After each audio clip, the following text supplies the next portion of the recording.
channel. Selamat bertemu kembali. Semoga sehat dan damai beserta keluarga. Untuk episode kali ini, saya akan melanjutkan berbagi beberapa informasi tentang pemanfaatan tanaman liar atau gulma.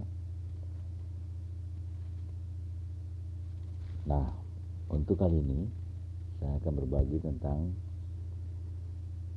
tanaman liar yang sering disebut dengan nama apu-apu, atau dalam bahasa Inggris disebut water lactate.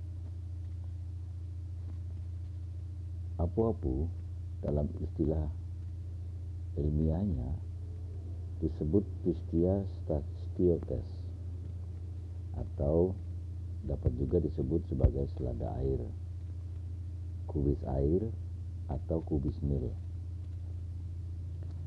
Apu-apu adalah tanaman air, tumbuhan air yang biasa dijumpai mengapung di perairan yang tenang atau pada kolam air tawar. Tumbuhan ini adalah satu-satunya anggota marga Pistia.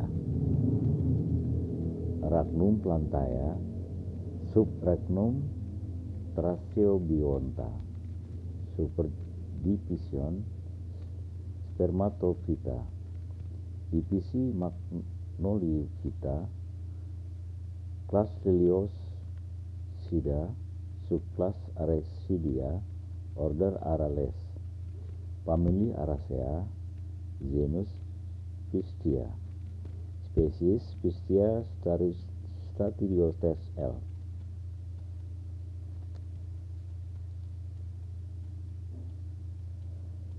Sahabat channel, apu-apu merupakan suku tumbuhan dari Aracea dengan nama Simplicia Pistia stachyotes herba yang biasa kita jumpai di sungai-sungai atau kolam-kolam di wilayah air tawar yang terbuka. Untuk nama apu-apu dalam istilah asing ada beberapa istilah. Yang pertama water lactate, yang kedua tropical duckweed, yang ketiga quiapo, yang keempat quiapo, yang kelima apon, yang keenam apon-apon.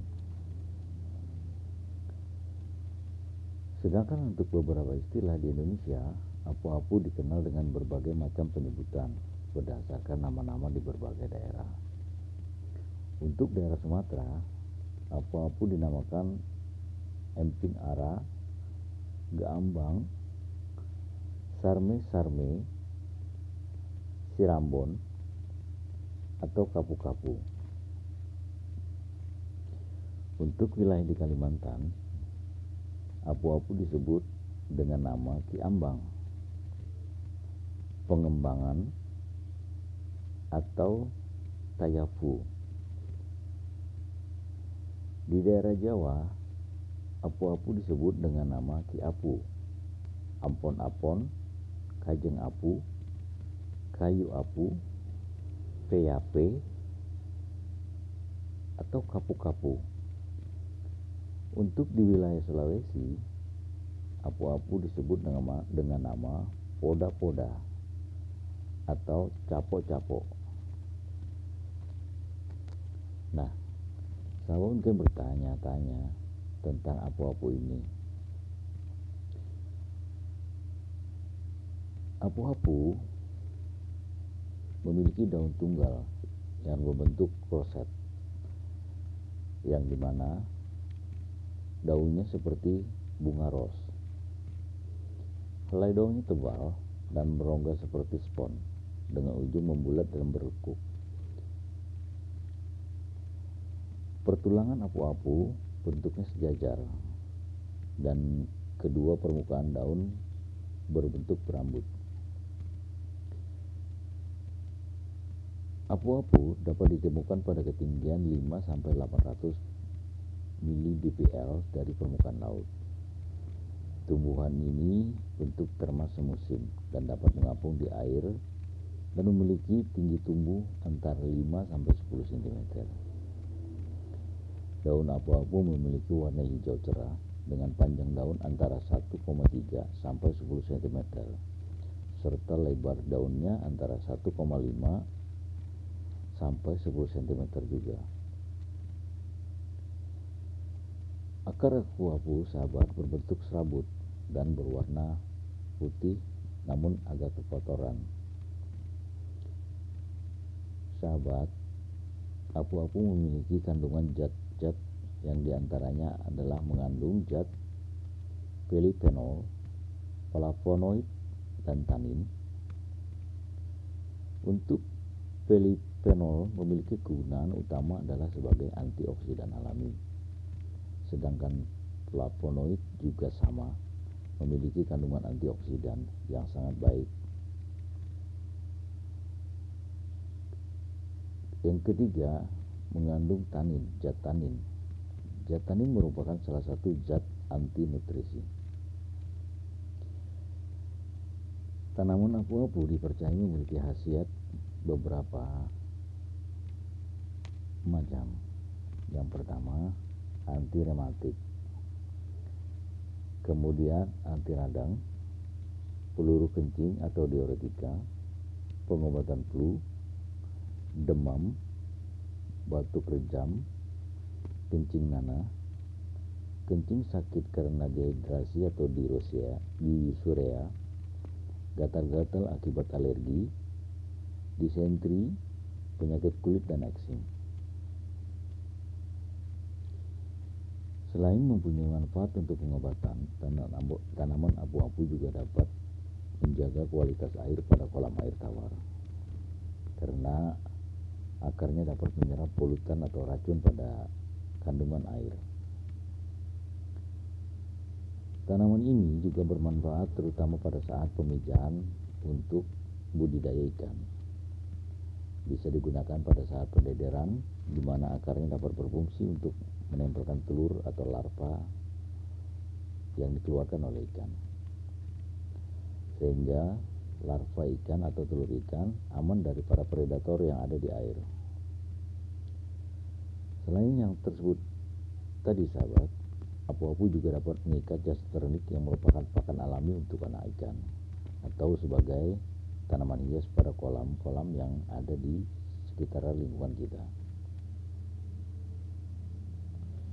Tanaman apu-apu juga bisa digunakan untuk kompos,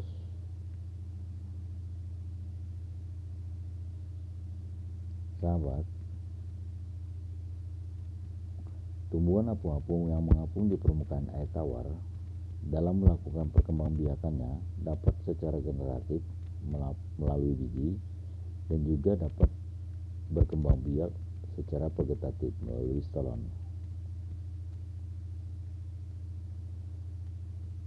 Sahabat channel yang baik, apu-apu memiliki sifat dan khasiat antara lain. Karena apu-apu memiliki rasa herba yang pedas, apu-apu juga bersifat sejuk dan dingin. Apu-apu juga bisa digunakan sebagai sayur lalapan, namun rasanya terasa agak pedas dan dingin. Apu-apu juga memiliki khasiat mengatasi beberapa penyakit, seperti yang saya sebutkan tadi di atas.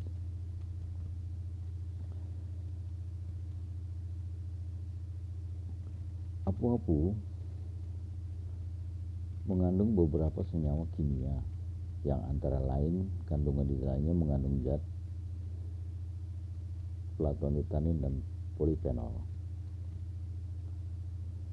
Untuk keperluan pengobatan kesehatan, apu-apu dimanfaatkan berupa daun dan akarnya.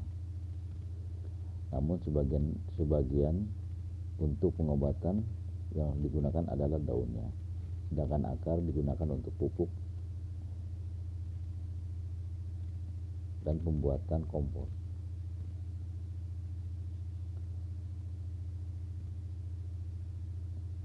Bagaimana cara pemakaiannya untuk digunakan sebagai pengobatan? Yang pertama, untuk pengobatan atau pemakaian luar. Sahabat dapat menggiling halus daun apu-apu lalu diperas Air perasan ini digunakan untuk mengoples radang kulit, baik yang bernanah ataupun yang radang biasa. Sahabat juga dapat melakukan dengan cara merebus daun apu-apu segar. Setelah dingin, air ini digunakan untuk membasuh bagian yang sakit atau luka. Cara yang kedua, apu-apu dapat diminum sebagai herbal untuk kesehatan. Caranya adalah sahabat dapat merebus daun sebanyak 15 lembar atau 10 hingga 15 gram, lalu rebus dengan 3 gelas air sampai mendidih. Lakukan ini selama 15 menit. Kemudian dinginkan, lalu sahabat saring, kemudian diminum dan dibagi air yang direbus tadi menjadi dua gelas dan diminum sebanyak 2 kali.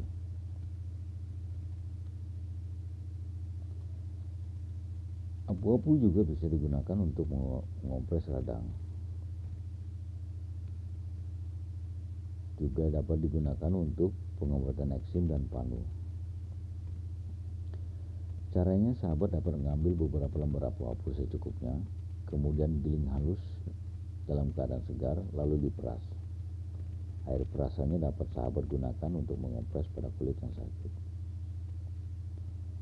Bisa juga dengan merebus daun segar dari apu-apu. Setelah dingin, airnya digunakan untuk membasuh bagian yang luka atau yang sakit. Apu-apu juga bisa digunakan untuk penyakit demam. Sahabat dapat mengambil beberapa lembar apu-apu, kemudian direbus, campurkan dengan 3 gelas air sampai mendidih. Lakukan ini selama 15 menit. Setelah dingin, saring, kemudian gunakan dengan cara diminum.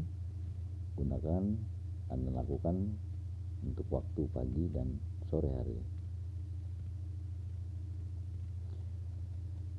Bagi sahabat yang sedang hamil atau memiliki bayi dalam kandungan, sebaiknya jangan mengkonsumsi daun apu-apu ini, karena pada bagian akar apu-apu bersifat toksik, sahabat. Sahabat yang baik, itu saja sementara informasi yang bisa saya bagi kepada sahabat. Tetap sehat dan jaga protokol kesehatan. Tetap bahagia, salam damai bagi sahabat dan seluruh keluarga. Salam.